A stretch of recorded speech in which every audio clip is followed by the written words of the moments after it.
آج کے پروگرام کی ایک انفرادیت یہ بھی تھی کہ اس پروگرام میں جو نعت پڑھی گئی وہ عربی زبان میں ہے۔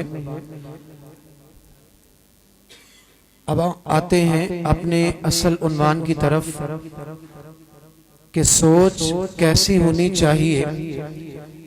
اس پہ مختصر گفتگو کرنے کے لیے تشریف لاتے ہیں مفتی شکیل صاحب، جو کہ مدرس ہیں اسلامک قنطار ریسرچ سینٹر کے۔ تشریف لاتے ہیں مفتی محمد شکیل صاحب۔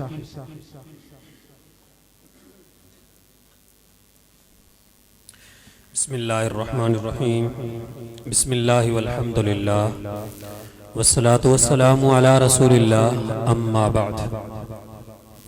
میرے لیے انتہائی معزز مکرم سامعین کرام، آج کے اس محفل کا عنوان ہے سوچ کیسی ہونی چاہیے۔ اس کے مختلف پہلو ہیں۔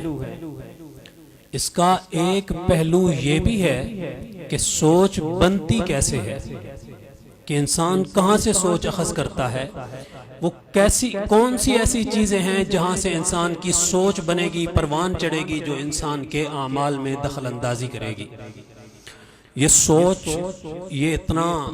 کیسی ہونی چاہیے، یہ اتنا اہم پہلو ہے کہ جیسی انسان کی سوچ ہوتی ہے ویسا ہی انسان کا عمل اور کردار بنتا ہے، اور جیسا انسان کا عمل اور کردار ہوتا ہے ویسے ہی نتائج مرتب ہوتے ہیں۔ تو ہم میں سے ہر شخص یہ چاہتا ہے کہ ہمیں اچھے نتائج مرتب ہوں، دنیا کے اندر بھی اور آخرت میں بھی۔ تو ضروری ہوا کہ جب ہم اچھے نتائج چاہتے ہیں تو ہمیں اعمال اچھے کرنے پڑیں گے، کردار بہتر کرنا پڑے گا۔ کردار بہتر ہوگا اچھی سوچ کے ذریعے، اور اچھی سوچ اخذ کرنے کے جو مواقع ہیں، جو جگہ ہیں، میں انہی کا تذکرہ کرنا چاہوں گا۔ میں نے جب کوشش کی اس میں وہ چیزیں ڈھونڈنے کی کہ جہاں سے انسان سوچ پکڑتا ہے، جہاں سے انسان سوچ حاصل کرتا ہے، مجھے 5 چیزیں نظر آئیں۔ 5 جگہیں وہ ہیں کہ جہاں سے انسان سوچ لیتا ہے۔ ہم اگر ان کو بہتر کر لیں، ان کے اندر نکھار پیدا کر لیں، ان کو ایک اچھا بنا لیں، تو ہماری سوچ اچھی ہوگی، جس سے ہمارا کردار اچھا ہوگا۔ کردار اچھا ہونے کے ساتھ ہمارے نتائج ہمیں اچھے ملنے لگ جائیں گے۔ سب سے پہلا ذریعہ جس کے ذریعے ہم سوچ لیتے ہیں، ہماری سوچ بنتی ہے، وہ ہے ماحول۔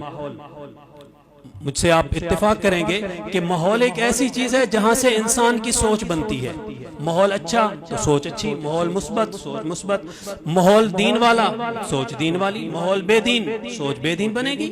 یہ تو ایک لازمی نتیجہ ہوگا اس کا کہ جو ہے نا، وہ جس طرح کا ماحول انسان کسی کو دے گا تو اسی طرح کا انسان کا سوچ بنتی چلی جائے گی۔ میں ایک مثال دوں گا کہ ایک بچہ ہے، ہم نے اس کو ماحول دیا، وہ ان لوگوں کے اندر پروان چڑھ رہا ہے جو دیندار بھی ہیں، مثبت سوچ رکھنے والے بھی ہیں، اچھے اخلاق والے بھی ہیں۔ یہ ساری کوالٹیاں ان کے اندر ہیں، تو وہ خود بخود یہ سب کچھ حاصل کرتا چلا جائے گا۔ اس کی سوچ دین والی بنے گی، اس کی سوچ مثبت بنے گی، اس کی سوچ بہتر بنے گی، بہترین وہ انسان بنے گا۔ اگر ہم نے یہی چیز اس کو خراب دے دی تو وہ لازمی بات ہے کہ وہ چیزیں حاصل نہیں کر پائے گا جو اس نے حاصل کرنی تھی ایک بہترین معاشرے سے، ایک بہترین ماحول سے۔ دوسری جو سب سے اہم چیز ہے کہ وہ انسان کی سوچ کو بناتی ہے، اس سے انسان کی سوچ بنتی ہے، وہ ہے تعلیم و تربیت۔ یہ انسان کی سوچ کے بننے کا بہت بڑا ذریعہ ہے۔ پہلے تو ہوتا تھا کہ ایک استاذ ہے، استاذ سے سوچ حاصل کی جا رہی ہے، دوسری کتاب ہے، کتاب سے سوچ حاصل کی جا رہی ہے۔ کوئی شبہ نہیں ہے کہ آج بھی بہت بڑے ذرائع میں سے استاذ سے بھی سوچ حاصل کی جاتی ہے کہ استاد بہترین استاذ ہے، وہ انتہائی اچھی سوچ دے گا، ایک بہترین کتاب انسان کی زندگی سنوار دے گی۔ لیکن اب کچھ اور چیزیں بھی اس کے اندر شامل ہو گئیں کہ جو ہماری کردار سازی اور ہماری سوچوں کو بدلنے کا بہت بڑا ذریعہ ہے، جس میں سے سب سے بڑا ذریعہ ہمارا میڈیا بھی ہے۔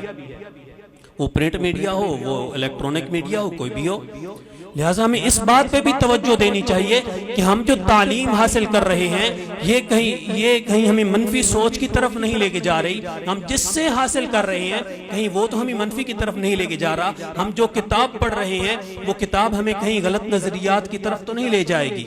لہٰذا استاد سوچ سمجھ کر بنائیں. وہاں وہ جو چیزیں جو استاد اور کتاب سے ہٹ کر ہیں، میڈیا ہے، خصوصاً یہ موبائل کے ذریعے ہمیں فیس بک اور واٹس ایپ اور دوسری چیزیں، ان پر ضرور ہمیں نظر رکھنی چاہیے کہ ہم ان پر کس استاد کو ہم نے بٹھا رکھا ہے جس سے ہم سوچ اخذ کر رہے ہیں، ہم کس چیز کی طرف جا رہے ہیں. یہ نہ ہو کہ ہم تعلیم کے نام پر الہاد اکٹھا کر رہے ہوں، ہم ایک تفریح کے طور پر ہم الہاد جمع کر رہے ہوں، ہم بے دینی جمع کر رہے ہوں، ہم بے شرمی جمع کر رہے ہوں، ہم مختلف اخلاق سے گری ہوئی چیزیں جمع کر رہے ہوں اپنے اندر. تو ہمیں یہ بھی اس میدان میں بھی ہمیں ضرورت ہے اس بات کی کہ ہم کوشش کریں، اس کو نکھاریں، اس کو بہتر کریں کہ ہم بہتر چیز اس میں سے لیں، وہ جو بہتر نہیں ہے ہمارے لیے اس کو چھوڑ دیں. تیسری چیز انسان کا تجربہ ہوتا ہے کہ انسان تجربات سے انسان کی سوچ بنتی ہے. ممکن ہے کہ انسان کو اچھے تجربات ہوئے تو انسان کی سوچ مثبت بنتی چلی جائے گی. خدا نخواستہ انسان کو کوئی ایسا حادثہ پیش آ گیا، انسان نے کوئی عمل کیا، کوئی کام کیا جس میں انسان کو ناکامی ہوئی، تو ممکن ہے کہ اس سے انسان کو مایوسی ہونے لگے گی. یہاں پر پھر اس کو رہنمائی حاصل ہونی چاہیے، اس کے پاس علم اور تعلیم ہونی چاہیے کہ یہاں سے میں نے کس طرح مثبت سوچ لینی ہے. وہ ہمارے ایک بزرگ کا تذکرہ کیا جاتا ہے کہ وہ 2 بار گئے لاہور کے اندر، اتفاقاً دونوں بار ان کی جیب کٹ گئی. اب ہر بار وہ جو بھی ان کے سامنے کوئی لاہور جانے کا تذکرہ کرتا تو وہ کہتے کہ وہاں جیبیں کٹتی ہیں، ذرا دھیان سے جانا. مطلب ان کے تجربے میں یہ بات آئی کہ لاہور جو بندہ جائے گا اس کی جیب کٹ گئی، ان سے اس سوچ کو انہوں نے اخذ کر لیا. تو لہٰذا ہمارے تجربات ایسے ہوتے ہیں جن تجربات کی بنیاد پر ہماری سوچ بنتی ہے. لہٰذا ہمیں اس ماحول میں رہنا چاہیے جس میں ہمیں بہتر تجربات ہو. یہاں پر میں اپنی بات کو پچھلی ذرا بات سے جوڑ دوں کہ تجربات کے ذریعے بھی ہماری سوچ بنتی ہے. دروازے پہ باپ کا کوئی جاننے والا آیا، باپ نے بیٹے کو بھیجا، باپ ملنا نہیں چاہتا تھا کہ جا کر کہہ دو کہ باپ گھر میں نہیں ہے. اب یہ صرف نہیں ہے کہ باپ نے ایک جھوٹ بلوایا اپنی بیٹے سے، باپ نے ایک سوچ دی بیٹے کو کہ جھوٹ بھی بولا جا سکتا ہے. باپ نے تربیت کی ہے باقاعدہ بیٹے کی کہ یہاں پر بھی جھوٹ بولا جا سکتا ہے، جھوٹ بھی انسانی زندگی کا ایک حصہ ہے. لہٰذا اس کو بھی ہمیں بہتر کرنے کی ضرورت ہے. اور چوتھی چیز جو سب سے اہم ہے وہ انسان کے خیالات ہیں. خیالات سب سے زیادہ انسان کی سوچ پر اثر انداز ہوتے ہیں کہ انسان کی جو سوچ بن رہی ہے وہ انسان کے خیالات سے بن رہی ہے. انسان کے خیالات وہ ایسی بڑی چیز ہے کہ جب انسان محفل میں ہے تو وہ خیال آ رہے ہیں، انسان کو محفل سے ہٹ گیا، تنہائی میں ہے تب بھی وہ خیال چل رہے ہیں. وہ ذہن میں ہر وقت خیال چلتے ہی رہتے ہیں. ایک جو ہے نا وہ ریسرچ کے مطابق تقریباً 60,000 سے 70,000 کے درمیان ایک دن میں 24 گھنٹوں میں انسان کے ذہن میں خیال آتے ہیں. ضروری نہیں ہے کہ سارے معیاری ہوں. لہٰذا ہمیں اپنے دماغ پر بھی چوکیدار بن کے بیٹھنا ہوگا کہ کون سا ایسا خیال ہے جو اس قابل ہے کہ وہ میرے ذہن میں جگہ پکڑ سکے، اور کون سا ایسا خیال ہے جس کو کھینچ کر میں نے باہر پھینک دینا ہے. یہ انسان اچھا خیال آئے اس کو جگہ دیں اپنے دماغ کے اندر، اس پر سوچیں، وہ ہماری سوچ بن جائے گا. کوئی برا خیال آئے تو اس کو اکھیڑ کر پھینک دیں، وہ اس قابل نہیں ہے کہ وہ ہمارے دماغ کے اندر رہ سکے. لہٰذا سوچ جہاں سے انسان کی بنتی ہے وہ انسان کے خیالات بھی ہیں. لہٰذا کبھی تنہائی کے اندر ہم جب بیٹھے ہوں تو ہم منفی خیالات نہ سوچیں، برے خیالات نہ سوچیں، انتقامی خیالات نہ سوچیں. یہ نہ کہ وہ ہمارے کردار میں آئیں گے، وہ ہمارے عمل میں آئیں گے. جب ہمارا عمل ویسا بنے گا تو ہمارے لیے نتیجہ جو ہے نا وہ برا لے کے آئے گا. اس پہ بھی جو ہے نا وہ اہمیت ہے اس بات کی کہ ہم اس پہ بھی کام کریں، اس کو بھی بہتر کریں. پانچویں اور سب سے اہم چیز جو انسان کے دل و دماغ کو ہلا کر رکھ دیتی ہے وہ مذہب ہے. کہ اس حوالے سے اسلام بڑا زرخیز ہے. اسلام نے لوگوں کی سوچیں بدل کر رکھ دیں. مجھے اس پہ مثالیں دینے کی ضرورت نہیں ہے کہ میں ایک مثال دوں کہ اسلام نے ان لوگوں کی سوچیں کیسے بدلی.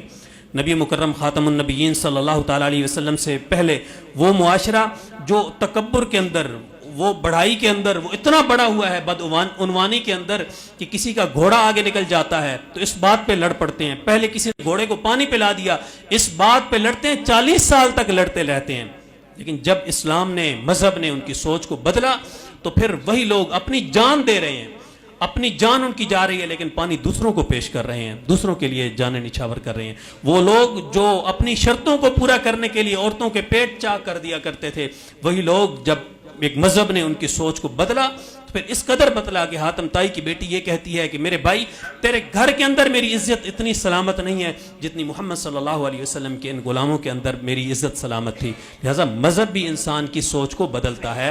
میں اپنے 5 نکات دہراتا ہوں، پھر اپنی بات کا اختتام کرتا ہوں۔ سب سے پہلی چیز، انسان کا ماحول انسان کی سوچ بناتا ہے۔ دوسری چیز، انسان کی تعلیم انسان کی سوچ بناتی ہے۔ لہذا ادارہ، تعلیمی ادارہ جہاں ہمیں وہ بھی دیکھ کر جو ہے نا وہ اختیار کرنا چاہیے اپنے لیے، اپنی اولاد کے لیے۔ کہیں ہم ایسے جو ہے نا وہ ادارے میں تو نہیں بھیج رہے کہ جہاں تعلیم کے نام پر وہ الحاد اور بے دینی اور بہت ساری بری چیزیں وہ اکٹھی کر کے لائے گا۔ اور تیسری چیز، تجربات۔ ہمیں تجربات زندگی کو ان مواقعوں پر، ان جگہوں پر آزمانا چاہیے جہاں ہمیں مثبت اور بہترین مواقع اور کردار ملیں اور جن میں ہمیں زندگی کے بہترین تجربات ملیں۔ اور چوتھی چیز، ہمیں خیالات کو پاک رکھنا چاہیے، خیالات کو کوالٹی والا رکھنا چاہیے، بہترین رکھنا چاہیے، جس سے ہماری سوچ بہترین بنے گی۔ اور پانچویں چیز، ہمیں مذہب اسلام کو سمجھنا چاہیے، مذہب اسلام پر عمل کرنا چاہیے، مذہب اسلام کی بنیاد کو سمجھنا چاہیے تاکہ ہماری سوچ مثبت ہو، ہماری سوچ بہتر ہو، جس سوچ کے ہمارے بہتر ہونے سے ہمارے اعمال بہتر ہوں گے، ہمارے اعمال کے بہتر ہونے کے ساتھ ہمیں نتیجہ بہتر میسر آئے گا۔ میں دعا کرتا ہوں اللہ رب العزت سے کہ اللہ رب العزت دنیا آخرت کے اندر ہمیں اچھے نتائج سے نوازے۔ وما علینا الا البلاغ۔